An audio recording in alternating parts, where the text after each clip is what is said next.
Bom dia, mais uma vez juntos para estudarmos a palavra de Deus. E o texto de hoje é Marcos capítulo 11, versículo 15 a 19. Oremos. Obrigado, nosso Deus, por mais essa manhã que o Senhor nos dá de vida. E obrigado pela tua palavra, Pai. Que o teu Santo Espírito nos dirija neste momento, nos ilumine na leitura que iremos fazer. Em nome de Jesus. Amém. E foram para Jerusalém. Entrando ele no templo, passou a expulsar os que ali vendiam e compravam. Derribou as mesas dos cambistas e as cadeiras dos que vendiam pombas. Não permitia que alguém conduzisse qualquer utensílio pelo templo. Também os ensinava e dizia: Não está escrito: A minha casa será chamada casa de oração para todas as nações? Vós, porém, a tendes transformado em covil de salteadores. E os principais sacerdotes e escribas ouviam estas coisas e procuravam um modo de lhe tirar a vida, pois o temiam, porque toda a multidão se maravilhava de sua doutrina. E vindo à tarde saíram da cidade. Então aqui, cada vez mais Jesus já não está mais se importando muito, né, com a reação dos sacerdotes e escribas, né? Ele permitiu ser homenageado pela multidão. Agora ele chega aqui no templo, né? E mostra aí a sua autoridade, né? Expulsando, né? Os vendedores, cambistas, né? E vamos lá, o que aconteceu aqui, né? Vamos contextualizar um pouquinho. Então, o templo, no templo, né, não era todas as pessoas que podiam entrar, né? Tinha as divisões, né? Tinha parte que era só o sacerdote que podiam entrar e tinha parte que era só o sumo sacerdote que podia entrar. Então, no átrio, nos átrios, né? Inclusive essa parte aí onde estava acontecendo isso, né? Era o ato dos gentios. Era o único lugar onde os gentios, as pessoas que não eram judias, né, podiam ficar, né, para ouvir. Né, eles eram, é como aquela história do rico e do Lázaro, né? Uma vez eu ouvi uma explicação sobre essa história muito interessante, né? Que fala que o Lázaro ele ficava sempre comendo as migalhas do rico, né? E, era como acontecia aqui. Tinha o pátio, né?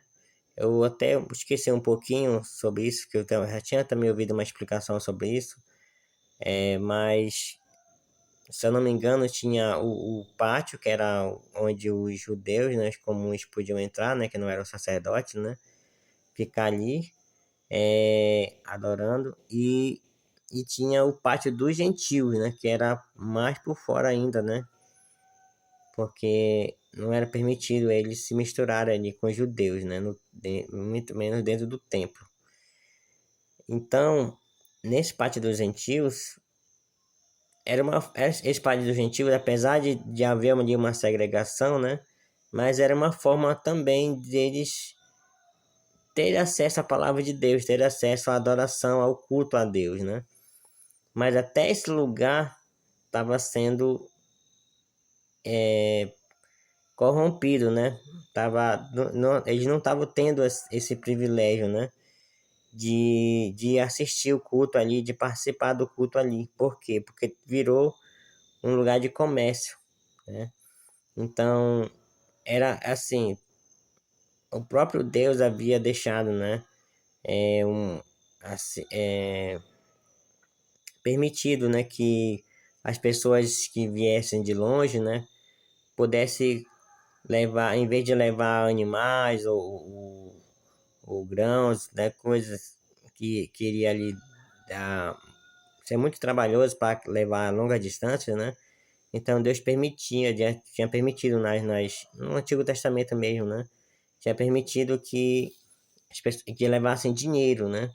E aí chegasse próximo, né, na cidade ali do templo, poderiam comprar o animal ou alguma coisa para oferecer em sacrifício, né? E, e aí ficaria mais prático, né, para eles. Mas não significava que tinha que ser dentro do templo, né? Que tinha que ser dentro dos locais que deveriam ser usados para adoração, né? Então, era isso que estava acontecendo. Então, eles, tipo assim, eles perderam totalmente o sentido, o significado da casa de Deus, né?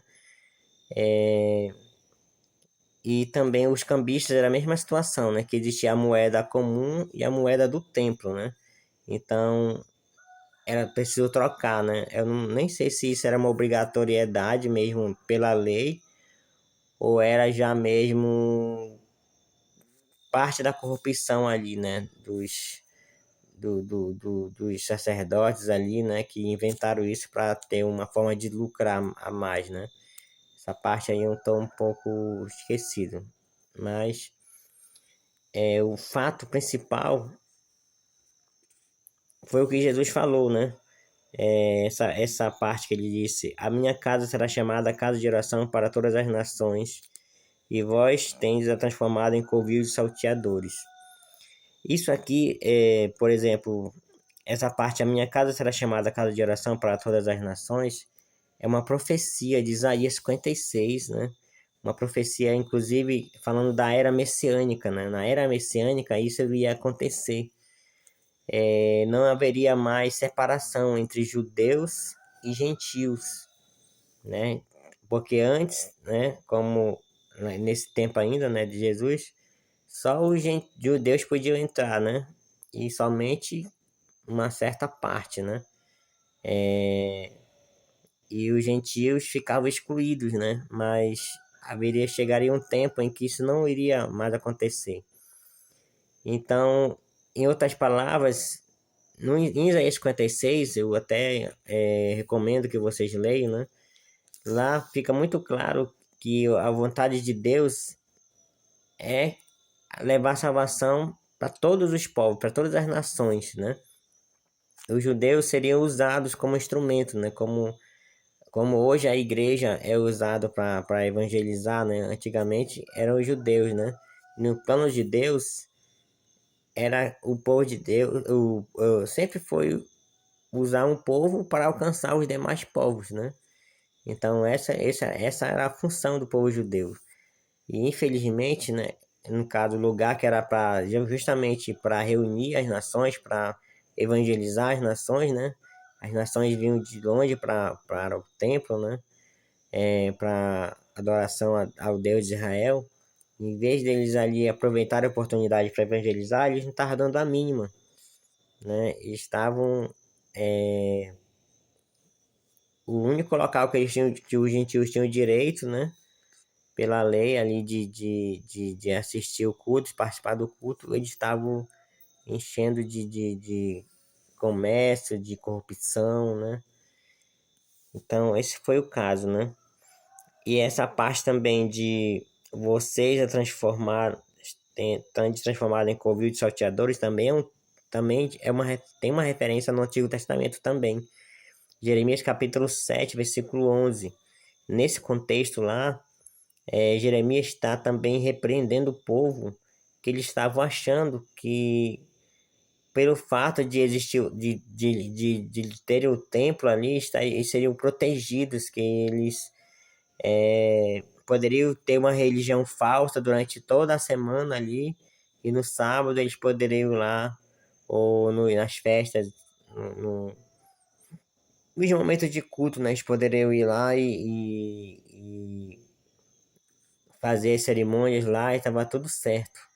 E não estava tudo certo, né? Aí lá fala assim: vocês acham que essa casa chamada pelo meu nome se tornou covil de salteadores? Por quê? Porque eram criminosos, eram pessoas que estavam ali, não eram mais adoradores, eram criminosos que estavam se reunindo, né? Então, a mesma coisa estava acontecendo com o povo de Israel ali, né? As pessoas não estavam mais vivendo a religião verdadeira, estavam vivendo uma religião apenas de cerimônias, né? Ir para o templo ali, cumprir tabela e durante a semana não viviam uma religião verdadeira. Mas Deus lá em Jeremias, nessa parte de Jeremias, Deus ameaçou, né? Que já tinha destruído um lugar, né, de adoração justamente por causa desse tipo de corrupção e iria novamente destruir aquele ali, né? E então Jesus estava relembrando isso, porque de fato também aconteceu isso com o povo, com aquela geração do tempo de Jesus, né? Cerca de 40 anos depois, né, da morte de Jesus, aquele templo foi destruído, né, pelos romanos, né? E o Israel foi expulso ali, os judeus foram expulsos ali daquela região. Então, quais são as lições que podemos aprender aqui? Né? Que Deus ele odeia, né, a corrupção, odeia a comercialização da sua palavra, quando a pessoa tenta lucrar, né, em cima da religião. É, é, e aqui tinha questão de exploração ali, né, dos cambistas, dos vendedores, pessoas pagavam pelo preço muito mais alto do que o justo, né, para poder comprar ali as coisas necessárias, né, para oferecer o seu sacrifício, né? E sem contar também, como eu falei, usando o lugar que era um lugar de adoração para se tornar um lugar de comércio. Então isso também tem a ver com reverência, né? Com lugar de adoração, com lugar de culto, né? Então tem a ver com a questão da inclusão que eu falei, né? Então hoje já não existe mais esse tipo de segregação, né? Hoje já se cumpriu essa parte, né? Minha casa era chamada casa de oração para todos os povos. Hoje qualquer pessoa pode entrar dentro do local de adoração, né? E comungar junto, né? Com a pessoa de qualquer nação.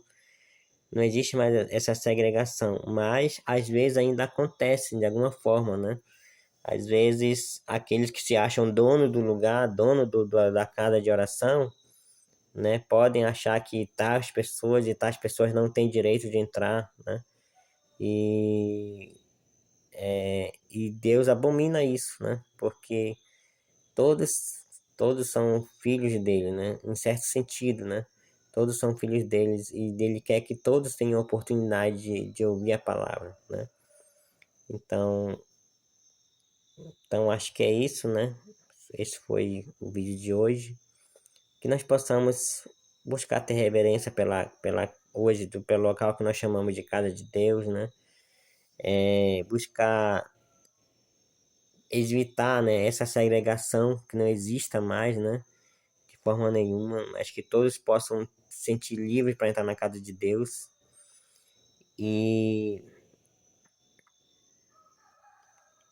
que possamos ter reverência, que eu já falei, né? E não mercadejar a palavra de Deus, né? Não tratar a religião de forma certa, da forma como Deus realmente quer, que tem a ver com a nossa salvação e com levar essa salvação para o nosso próximo também. Então é isso. Vamos orar. Obrigado, nosso Deus, pelo privilégio de termos, Senhor, um lugar de culto hoje, que nós possamos preservar, Senhor, e possamos, Senhor, cumprir o papel da igreja, que não é separar, mas unir, adorar juntos, Senhor, não importa a raça, a cor, até mesmo diferenças religiosas, mas que possamos acolher uns aos outros em Ti, Senhor. Obrigado por tudo. Fica conosco. Abençoa o nosso dia. É o que pedimos e agradecemos em nome de Jesus. Amém.